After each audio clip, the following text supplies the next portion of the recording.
Hi, I'm David Jameson, one of the developers of Gig Performer, and this is the rig that I use with my band Reelin in the Years, which is a band that plays the music of Steely Dan.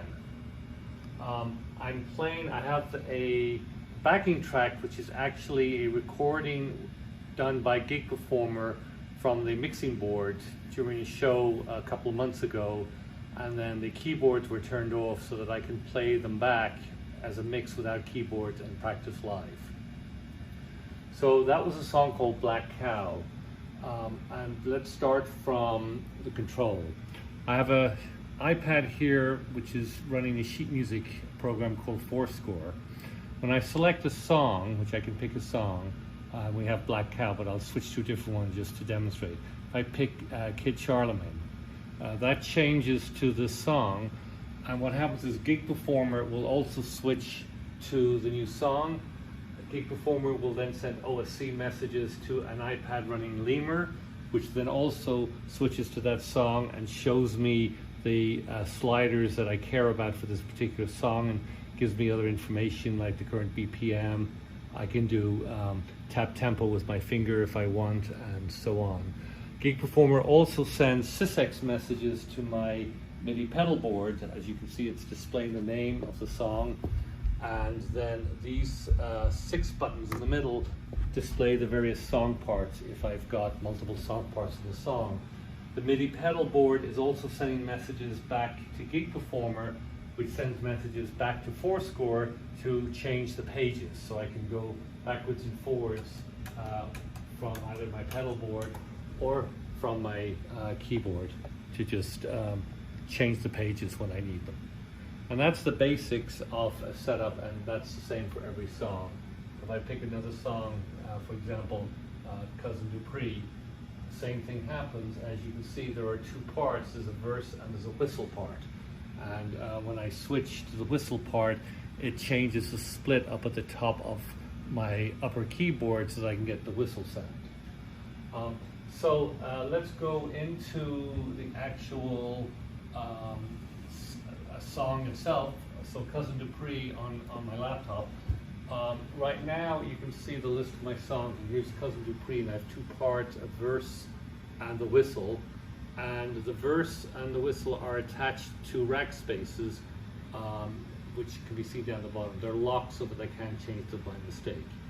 I have a bunch of knobs to control various volumes of various things, and I can also, that's the expression pedal for my organ. I can basically move the pedal up and down my foot, and that changes that pedal, and that will change the expression, the volume of the Hammond organ.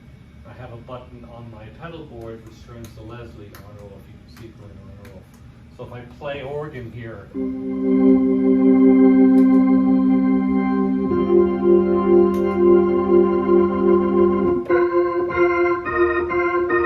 so if you notice, normally the whole keyboard is this Hammond organ. If I switch to this whistle, this top part, because and Cousin Dupree in the middle is this whistle part. So the rest is still there, but the top part is doing this whistle. Then I can go back and it becomes organ again. And that's basically the underlying concept. If we go into Cousin Dupree and we switch back to the wiring view, we can see here where I've got a whole collection of inputs coming from various devices, going to a mixer, and then going to my output. As you can see, I'm able to use this scrolling view so that I don't have to have everything squished together. I can have things spread out. As you can see right now, so this keyboard, let me pop up, is basically, it's just got this top octave as we mentioned before, and it's only sending MIDI channel 1 data, nothing else gets through. And when you switch to the whistle part,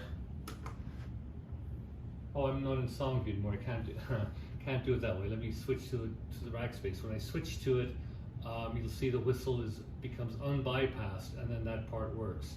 And here it's bypassed. And normally I would do this in song view. Then I have this keyboard here. It's the top keyboard. You can see it says top keyboard. That's because the rig manager has this keyboard defined. Top keyboard is this Roland 800, and because of that I can use these aliases.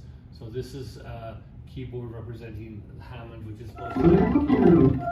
And then yes, down at the bottom I've got this choir area. So if we look at the Hammond organ, it actually doesn't go the whole way down. It just goes down. As far as there. Nothing going on here. However, there's another instrument controlling a choir that's down at the bottom, and I use that at the end of.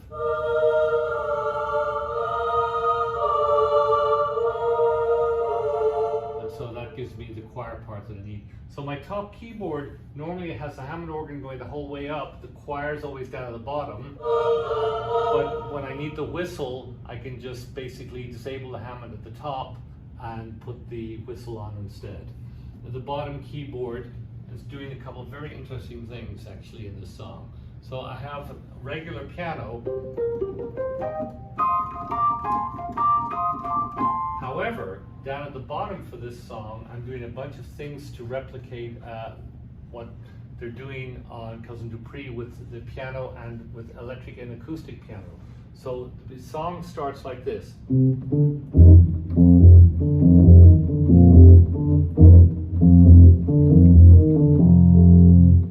So I'm using two keys that I'm tapping, and what that's actually doing is clocking a MIDI sequence. So I have a MIDI sequence with that bass and that electric piano, but the speed that it plays depends on how fast I clock. So if I do it really fast, I can do it slowly.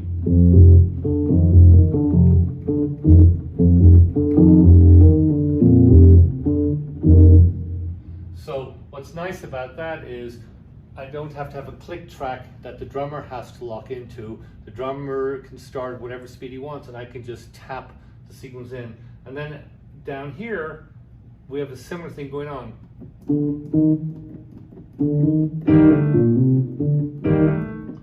You can hear the piano. So I'm basically doing that with my left hand for most of this song. Then I can play.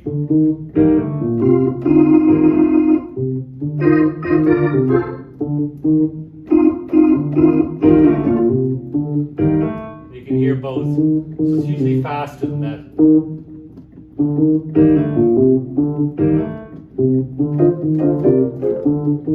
So and so on. So that's the trick for doing the Cousin Dupree. So let me just go somewhere else and then just go back to Josie. Let's just go to Josie. When Josie comes home.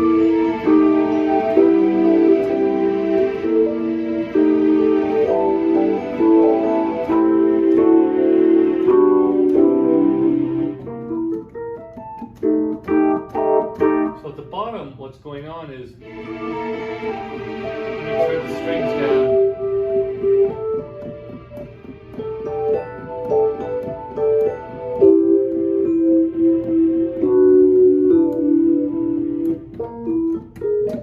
So what it's letting me do is play the main chords with the song, and have this backing piece with the other solo piano and some strings. So,